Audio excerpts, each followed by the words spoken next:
Hello, I'm Kristen, back with another intuitive insight. So let's take a deep breath together in through the nose and out through the mouth. And as you breathe out, send some energy into the heart. And maybe hear everything that's being said in this video. Hear these words from a place of heart, knowing that you are your own first healer and guide, and everything that's coming through me is intertwining with your own inner knowing, with your own inner fire, with your own place of self-awareness.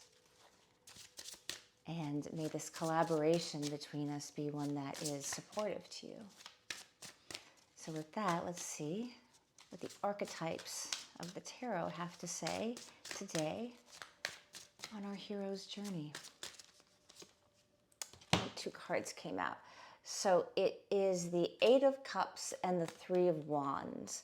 So you're walking away from something that in many ways you don't want to walk away from, because it feels like you've been building on this. You're looking forward to something. But if you look at this card here, there's a battle going on over here, right in front of this person. There's a battle.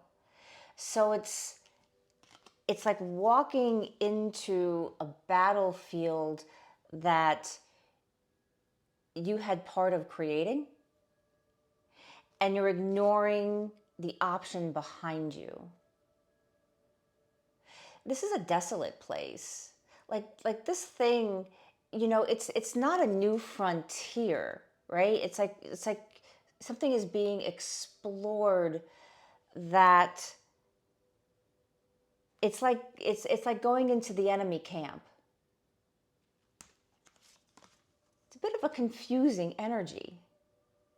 This feels confusing. This event or this group of people or this situation is confusing, but you've spent a lot of time there. You've spent a lot of years there. You've spent a lot of emotional energy trying to connect with this situation, person, event. With this, this particular tarot, this pulp tarot, this is like one of those old-fashioned science fiction book covers, right? So it's like, it's like you're an explorer, like you're exploring, like you're wanting to break into this new frontier, and then you get there, and it's not what you thought. It looks a little bit nebulous. It's a little bit confusing. Like there's a camp there in the background, but it feels like, I don't know. It's like some sort of like, you're walking into Mad Max and like, you're about to be thrashed or something like that. It's like there feels like there's a certain amount of desperation that you're walking into, or people that have been so desperate, or they're so power hungry that they would pick apart anything. This is pretty intense. But you're not there yet. Like you haven't walked into it yet. And there's plenty of time to walk away from it. And to walk away from it is to walk into a mystery.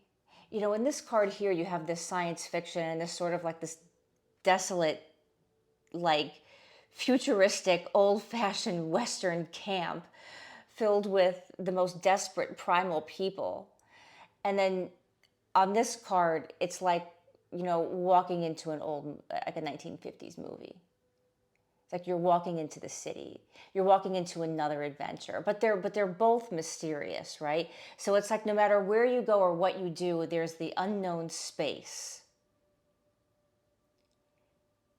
And the unknown space, although it can be scary because it's unknown to us, can also be the space of limitless possibility. So if you're in this liminal spot, and it's like, I feel like what you're walking into that has this darker energy, or what you could choose to walk into that is this darker energy, is something that somehow it's something more known to you, or perhaps you know people that know this space, and they have told you it's a good space, or it's a perfectly fine space. And I want you to think about, what have they really told you about these people, this space, this person, this situation? What have they really told you? Are they being confusing? Are they not being clear?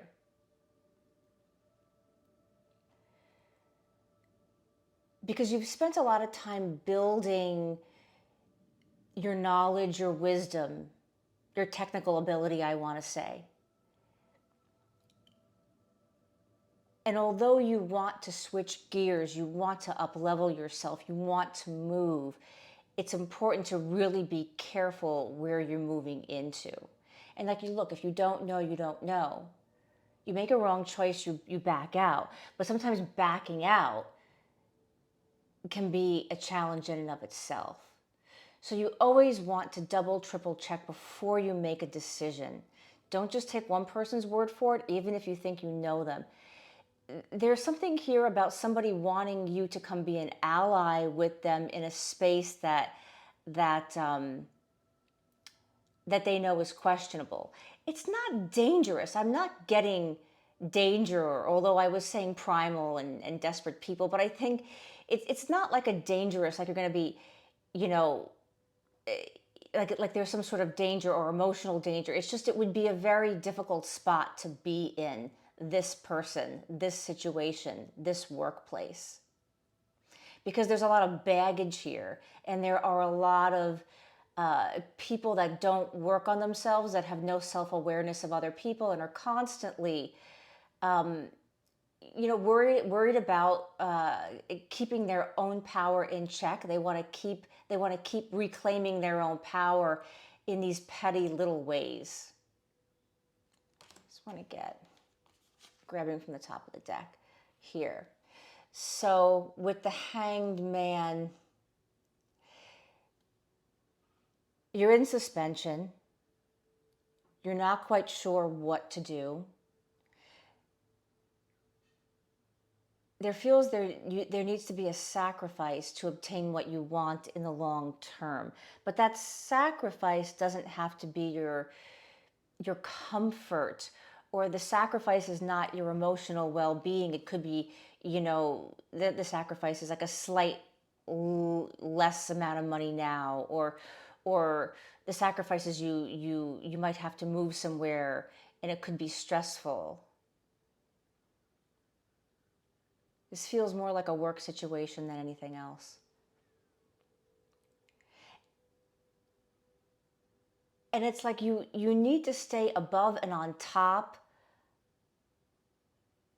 of what's happening here.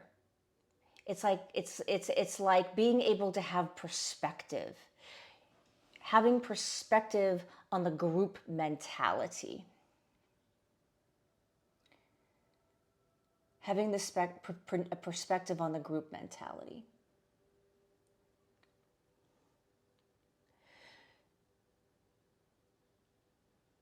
So walking into here, right? And you've got your Five of Swords. You don't want to lose your ability to be able to speak and defend yourself. Like your livelihood is attached to being able to speak your personal truth. Bringing in some more here. What do we got here? So the Page of Swords and the Five of Swords. You're better off walking into a place and leaving something behind that will have more emotional satisfaction. It may seem bigger. That's what it is. So a city's a bigger, right? So if we go here to this other card, we've got this like situation here, this like tent city. and you can figure it out, it's small enough. Walking into a city is a big place. It's bigger.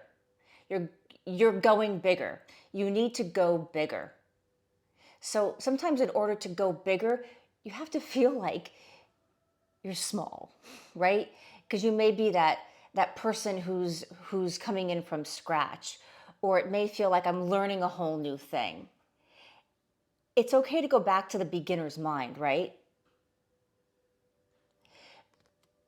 Because you may feel more important, or it may feel on the surface more exciting to walk into something smaller that's not as defined, that's not as elegant, that's not as advanced, right? Because a city is a way more advanced place to be than necessarily like, you know, I mean, this is a wild place, right? I don't want to say they're both complex, of course, but this is a wild place, which can have its benefits, but not in this situation.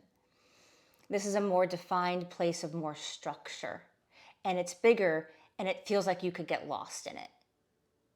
But you will find your way, and it is so much better than walking into a lot of like, it's petty stuff, but it's petty words. It's people being obnoxious. There's somebody in the choice that you're about to make of walking into an event, a situation, likely a work situation, where there's going to be at least one person there where it's their words are just petty, it's unreasonable, it's obnoxious.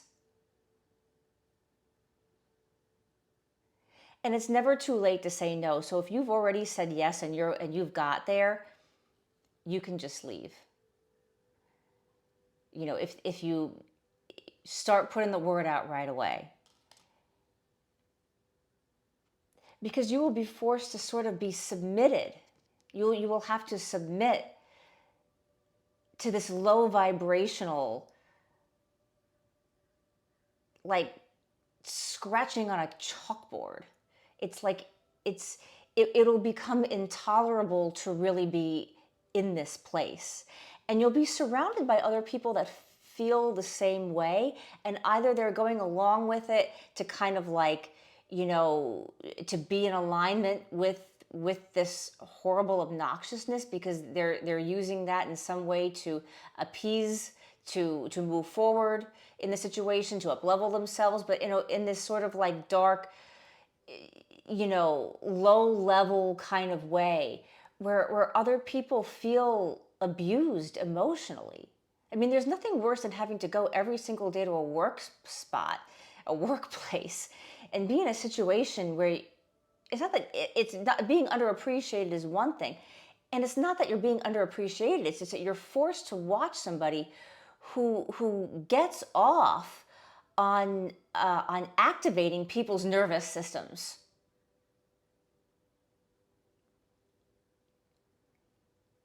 And it could be that maybe you're not even getting the brunt of it, but it's still activating and upsetting to you to have to watch this. So if this is a sign that you need to get your resume out there, you will find something else. So what do you do in the meantime? You protect your heart. I totally get it. Everybody has to live. Everybody has to survive. You're like, but yeah, Kristen, I haven't got a job yet and I have bills to pay. Or I'm afraid I'm going to run through my savings. It's like, what are these things that you can do to protect your heart? Look, get back to the basics. You have a mantra. You know, you just push this person's energy away. Keep sage at your desk. Take lunch outside of this spot. See what kind of work that you can do from home. I mean, it's like going in with a daily amount of protection. Mantra, prayer, asking whatever, if you work with guides, animals, angels, ancestors, connecting to your own higher self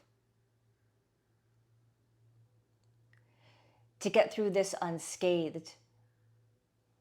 Locking, you know, not closing the office door, if it's taking a break outside of this building, getting out for lunch, doing some work at home. Because there can be a rebirth in this situation. There can be a reclamation of your soul and your soul wanting to feel good about the alignment of the people that you're with, and going to a place every day where you feel your skills are being appreciated, but also it is a pleasant place to be, where you are not compromising on how much you can tolerate on a daily basis. You can't just tolerate, but yet it is so unpleasant that it is like emotionally tearing into your soul. And you can't even enjoy your time off. You can't even, you try to have fun with friends, but this is always in the background. You try to connect with your family, but this is always in the background. So there can be a place where you can revive, right, with justice. But you're going out. You're going out. You're not going out without letting your peace of mind be known.